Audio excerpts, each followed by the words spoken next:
Hello, good morning. അപ്പോൾ രാവിലെ എണീറ്റ് അധികം നേരമൊന്നും വെളുത്തിട്ടില്ല. അധികം വെളുപ്പാങ്കാലമല്ല, ഒരു മീഡിയം 7 മണി കഴിഞ്ഞ സമയം കേട്ടോ. എന്നിട്ട് നേരെ കുളിച്ച് നമ്മൾ നേരെ അടുക്കളയിൽ വന്നപ്പോൾ അമ്മ ചായ പരിപാടി നോക്കുന്നുണ്ട്. അങ്ങനെ അമ്മ ചായ ഇട്ട് വെച്ചിട്ടുണ്ടായിരുന്നു. ആ ചായയിൽ നിന്ന് നമ്മുടെ ചായ ആറ്റിയിട്ട് അതെടുത്ത് കുടിക്കുക. അപ്പോഴാണ് നമ്മൾ ആലോചിക്കേണ്ടത് ഇന്നിനി എന്തുണ്ടാക്കുക. കാരണം അരച്ച മാവൊന്നും വീട്ടിലിരിപ്പില്ല. പുട്ട് വേണോ ഇടിയപ്പം വേണോ എന്നൊക്കെയുള്ളൊരു കൺഫ്യൂഷനാണ്. നമ്മൾ ഇടിയപ്പം എടുത്തു. അമ്മ ഈ തപ്പുന്നത് നമ്മൾ കടയിൽ നിന്ന് വാങ്ങിച്ച് വെച്ച അരിപ്പൊടി ഏതിലാണ് ഇട്ട് വെച്ചേക്കുന്നതെന്ന്. നമ്മൾ വീട്ടിൽ പൊടിച്ച് വെച്ച അരിപ്പൊടിയും കൂടി ഇടുമ്പം അത് ആദ്യമിട്ട് മാത്രം പുഴുങ്ങി കഴിഞ്ഞാൽ ഒരു ഗുളുഗുളുപ്പാണ് ഇടിയപ്പത്തിന്, ഒരു സുഖമില്ല. അപ്പോൾ കടയിൽ നിന്ന് വാങ്ങിച്ചും കൂടെ മിക്സ് ചെയ്ത് ഉണ്ടാക്കുമ്പം നല്ല സോഫ്റ്റ് ഇടിയപ്പം കിട്ടും. മറ്റേതിങ്ങനെ ഒട്ടിപ്പിടിക്കും, പശപശപ്പ. അതവിടെ സെറ്റാക്കി വെച്ചപ്പോഴത്തേക്കും നമ്മുടെ കാശിക്കുട്ടൻ എണീറ്റിട്ടുണ്ടായിരുന്നേ. കാശിക്കുട്ടനെ അവിടെ ഇരുത്തി പല്ല് തേപ്പിക്കണം. ഇന്നത്തേക്കുള്ള നമ്മുടെ മീൻകറി വെക്കാനും മുട്ടക്കറിയും കൂടെ വെക്കാമെന്ന് വിചാരിച്ചു. അപ്പോൾ അതിനൊക്കെയുള്ള ഉള്ളിയും വെളുത്തുള്ളി ഇഞ്ചിയും എല്ലാം കൂടെ തൊലിക്കുന്ന പരിപാടിയിലോട്ടങ്ങ് കടന്നു. അങ്ങനെ അതവിടെ നടക്കുന്നു. അമ്മ ദാണ്ട ചോറിനുള്ള വെള്ളം തിളപ്പിക്കാൻ വെള്ളം ഒഴിക്കുന്നു. ഫ്രിഡ്ജിൽ ഇന്നലെ അച്ഛൻ വാങ്ങിച്ചുകൊണ്ട് വന്ന മീൻ ഇരിപ്പുണ്ടായിരുന്നേ. അത് ഐസ് മാറാൻ വേണ്ടി എടുത്തു വയ്ക്കുമ്പോഴത്തേക്ക് ആ ഒരു ഗ്യാപ്പിൽ പാത്രം കൂടെ കഴുകുന്ന ഗ്യാപ്പിൽ ഞാൻ ഉള്ളിയും ഇഞ്ചിയും വെളുത്തുള്ളിയും എല്ലാം തൊലിച്ചിട്ടുണ്ട്. എനിക്കിനി ഇടിയെല്ലാം എടുക്കാനുള്ള മടിയുണ്ട്. ഞാൻ ആ പാത്രത്തിൽ തന്നെ ഇട്ട് ഇടിക്കുന്നുണ്ട്. പൊട്ടത്തില്ലായിരിക്കും. പിന്നെ നമ്മുടെ കുക്കറിൽ അങ്ങ് ഇടിയപ്പം വെക്കാമെന്ന് വെച്ചാൽ കേട്ടോ. ചടപടയെന്ന് പരിപാടി അങ്ങ് തീർന്നു കിട്ടും. അങ്ങനെ നമ്മൾ കുക്കറിൽ ഇടിയപ്പം വെക്കാം. ഇടിയപ്പം മുട്ടക്കറി വെക്കാൻ വേണ്ടി വയ്ക്കുന്നു. അമ്മ പൈപ്പ് തുറന്നിട്ടിട്ട് ആ മീൻ്റെ ഐസ് കളയുക. അങ്ങനെ അങ്ങ് കട്ട പിടിച്ചു പോയി. അപ്പം നമ്മൾ കുക്കറിൽ ഇങ്ങനെ ഇടിയപ്പം വെക്കുന്നുണ്ട്. പിന്നെന്താ പറയണ്ടേ, നമ്മുടെ ചുറ്റുമുള്ളവരെപ്പോഴും ഇതല്ല കേട്ടോ, ഞാൻ അല്ലാതെ പറയാം, നമ്മുടെ ചുറ്റുമുള്ളവരെപ്പോഴും പോസിറ്റീവായിട്ട് ഉള്ളവരെ നമ്മുടെ ലൈഫിൽ ഉൾക്കൊള്ളിക്കുകയാണെങ്കിൽ നമ്മുടെ ലൈഫും കുറേ കൂടെ പോസിറ്റീവായിട്ട് മാറും. അല്ലാതെ എന്തെടുത്താലും നെഗറ്റീവ് പറയുന്നവർ നമ്മുടെ ചുറ്റും ഉണ്ടെങ്കിൽ നമ്മളും മടിക്കും കാര്യങ്ങൾ ചെയ്യാൻ വേണ്ടിയിട്ട്. നമ്മളെ നിരുത്സാഹപ്പെടുത്തുകയാണെങ്കിലൊക്കെ നമ്മളും അങ്ങ് മടിക്കും. സപ്പോർട്ട് ചെയ്യുന്ന കുറച്ച് ഫ്രണ്ട്സ് ഉണ്ടായാലും മതി നമ്മുടെ ലൈഫ് ഭയങ്കരമായിട്ട് കളർഫുള്ളായിട്ട് വരാൻ വേണ്ടിയിട്ട്. അതിപ്പം നമ്മളിപ്പം ആരെ കുത്തിയിട്ട് വന്നാലും നമ്മുടെ കൂട്ടുകാർ സൂപ്പറാന്ന് പറയും, അത് വേറെ കാര്യം. അങ്ങനെയല്ല, കുറച്ച് പോസിറ്റിവിറ്റി നമ്മുടെ ലൈഫിൽ കൊണ്ടുവരാൻ ശ്രമിച്ചാൽ നമ്മുടെ ലൈഫ് കൂടെ കുറേ മാറും. എന്തിലും ഒരു പോസിറ്റീവ് മൈൻഡോടെ കണ്ടു കഴിഞ്ഞാൽ മാറും. ഞാൻ ശ്രമിക്കാറുണ്ട്, എപ്പോഴും പറ്റാറില്ല, കാരണം നമ്മൾ മനുഷ്യരല്ലേ. എന്നാലും നമ്മൾ ശ്രമിച്ചുകൊണ്ടേ ഇരിക്കുമ്പോൾ നമ്മൾ കുറേ കഴിയുമ്പം അങ്ങെത്തും. ഇതുണ്ടല്ലോ, കടയിൽ നിന്ന് വാങ്ങിച്ച മുട്ട ഞങ്ങൾ വിചാരിക്കുകയും ചെയ്തു 8-9 രൂപ ഈ മുട്ട വാങ്ങിച്ചപ്പോൾ. അപ്പം വലുതാണ്.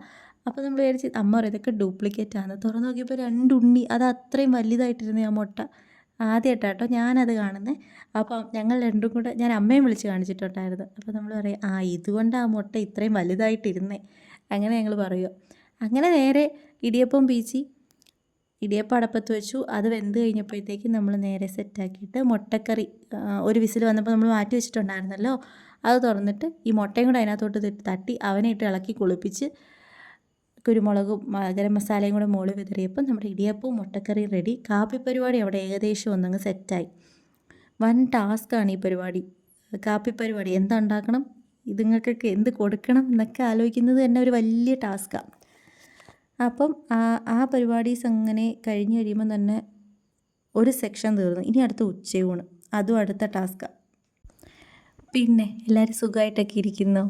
ഇതിൻ്റെ ഇടയിൽ ഓരോ ദിവസം ചിലപ്പോൾ പ്ലാൻ ചെയ്ത് വെക്കുകയാണെങ്കിൽ നമുക്ക് കുറച്ചുകൂടി എളുപ്പമായിരിക്കും. തിങ്കളാഴ്ച ചെയ്ത് മീൽ പ്ലാനിങ് ഒക്കെ ഇല്ലേ, അതുപോലെ ബ്രേക്ക്ഫാസ്റ്റ് പ്ലാനിങ് ഒക്കെ ഉണ്ടെങ്കിൽ നന്നായിരിക്കും. പക്ഷേ ഇവിടെ കാശിക്കാണെങ്കിൽ ഒരു ദിവസം ഇപ്പം നമ്മൾ ദോശ ഉണ്ടാക്കുകയാണെങ്കിൽ പിറ്റേ ദിവസം ഈ ദോശ കൊടുക്കുമ്പോൾ അങ്ങ് മടിക്കും. ചില പിള്ളേർ ദോശ ഇഷ്ടവർക്ക് എത്ര ദിവസം കൊടുത്താലും കഴിക്കും. പക്ഷേ അതുപോലല്ല ഈ സാധനം. ഇവിടുത്തതിന് ഓരോ ദിവസം എന്തെങ്കിലുമൊക്കെ വേണം. അത് പക്ഷേ പ്രാക്ടിക്കലാണോ എന്ന് ചോദിച്ചാൽ അല്ല. നമ്മളിപ്പോൾ 2 ദിവസത്തേക്കൊക്കെ അല്ലേ അരയ്ക്കുന്നേ. പിന്നെ ഇടിയപ്പം മുട്ടക്കറിയൊക്കെ ആയിട്ട് ഞാൻ കാശിക്ക് കൊടുത്തു. അമ്മ ആ സമയം കൊണ്ട് മീൻ കണ്ടിക്കുന്നു. അമ്മയുടെ അസിസ്റ്റൻ്റായിട്ട് അവിടെ പൂച്ചയുണ്ട്. അങ്ങനെ മീനെല്ലാം തൊലി കളഞ്ഞ് കണ്ടിച്ച് കഴിഞ്ഞപ്പം നമ്മൾ ഫ്രിഡ്ജിൽ ഇരുന്ന അടുത്ത സെറ്റ്, അതായത് തോരൻ വെക്കാനും ബാക്കി പരിപാടീസിനുള്ള എല്ലാം എടുക്കുന്നുണ്ട്. കാശിക്ക് ബ്രേക്ക്ഫാസ്റ്റ് കൊടുത്തിട്ട് പിന്നെ ഞാൻ കഴിക്കാമായിരുന്നു കേട്ടോ. നമ്മുടെ വയറ് നമ്മൾ തന്നെ നോക്കണമല്ലോ, വേറെ ആരും നമുക്ക് നോക്കത്തില്ലല്ലോ. പിന്നെ കുറച്ച് മീൻ ഇന്നലെ വാങ്ങിച്ചതിൽ നിന്ന് നമ്മുടെ മത്തിക്കുട്ടന്മാരുണ്ടായിരുന്നു, അതും മറ്റേ ഈ അയിലയുടേതും അയിലയല്ല കൊഴിയാളയുടെയും കൂടെ വറുക്കാൻ വേണ്ടി മാറ്റി വെച്ചു. മീൻകറിക്ക് വേണ്ടിയിട്ട് മീൻകറിക്കും തോരനൊക്കെ തേങ്ങ വേണം, അപ്പോൾ അതും തിരികെ മാറ്റി വെച്ച് നമ്മുടെ പയറ് തോരൻ അടപ്പത്തോട്ടാക്കി. ആ ഒരു ഗ്യാപ്പിൽ തന്നെ മീൻകറിക്കും കൂടെ അമ്മ അരച്ചു വെച്ചു. കറണ്ട് എപ്പോഴാണ് നമ്മളെ പറ്റിക്കുന്നതെന്ന് അറിയത്തില്ല. എല്ലാം എടുത്ത് റെഡിയാക്കി വെക്കും, നോക്കുമ്പോൾ കാണാൻ കറണ്ടോ അപ്പം അങ്ങ് പോവും. അപ്പോൾ അതുകൊണ്ട് മീനും അങ്ങ് അരച്ചു വെച്ചു. മീൻ വറുക്കാനായിട്ട് നമ്മൾ കറിവേപ്പില ഇട്ടിട്ട് മേളിലായിട്ട് മീൻ വെച്ച് കൊടുക്കുക. അപ്പം അടി പിടിക്കത്തില്ല. എല്ലാവർക്കും അറിയാം, ഞാൻ വെറുതെ പറഞ്ഞതേ ഉള്ളൂ. അപ്പോൾ അങ്ങനെ മീനും വറുക്കാൻ വെച്ച് സെറ്റാക്കി കഴിയുമ്പോഴത്തേക്കും അതിരുന്ന് വറുക്കുമ്പോഴത്തേക്കും ബാക്കി മീൻ കറിയും അടപ്പത്തോട്ട് നമ്മളങ്ങ് വെച്ച് ചെയ്ത് കേട്ടോ. മീൻ കറിയും കൂടെ അടപ്പത്ത് വെച്ച് കഴിയുമ്പം ഒരുമാതിരി പണിയെല്ലാം ഒതുങ്ങും. തോരനായി, നമ്മുടെ മീൻ വറുക്കുന്നു. ഇനി ഒഴിച്ചുകറിയായിട്ട് നമ്മൾ മോരൂടെ വെക്കാമെന്ന് വിചാരിച്ചേ. അങ്ങനെ മോര് അരച്ച് വെച്ചിട്ടുണ്ട്. മോര് ചേട്ടായിക്കൊക്കെ ഭയങ്കര ഇഷ്ടം. അപ്പോൾ മോര് അരച്ച് വെച്ചിട്ടുണ്ട്.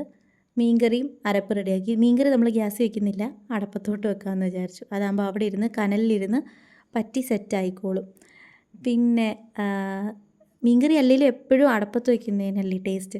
എല്ലാം കനലിരുന്ന് വേവുന്നതിനാണല്ലോ ടേസ്റ്റ്. നമ്മൾ മോരെടുത്ത് വെച്ചിട്ടുണ്ട്. ഇനി ഇത് കടുക് വറുത്തൊഴിക്കണം. ബാക്കി ഇനി കുറേ കഴുകാനുള്ള പാത്രങ്ങളുണ്ട്. അതിൻ്റെ ഇടയിൽ നമുക്ക് പോയിട്ട് അല്പം സ്കിൻ കെയർ ചെയ്തിട്ട് വരാം. വേറൊന്നുമല്ല, നമ്മൾ ഒഴിച്ച് വെച്ചപ്പം തൈര് ഇരിപ്പുണ്ടായിരുന്നു. അതിൽ കുറച്ച് കാപ്പിപ്പൊടിയും കൂടി ഇട്ട് കുറച്ച് ബ്രൂട്ടീഷൻ ചെയ്യാം. അത് ഉണങ്ങുന്ന സമയത്ത് നമുക്ക് ആ പാത്രം കൂടെ കഴുകി വയ്ക്കാം.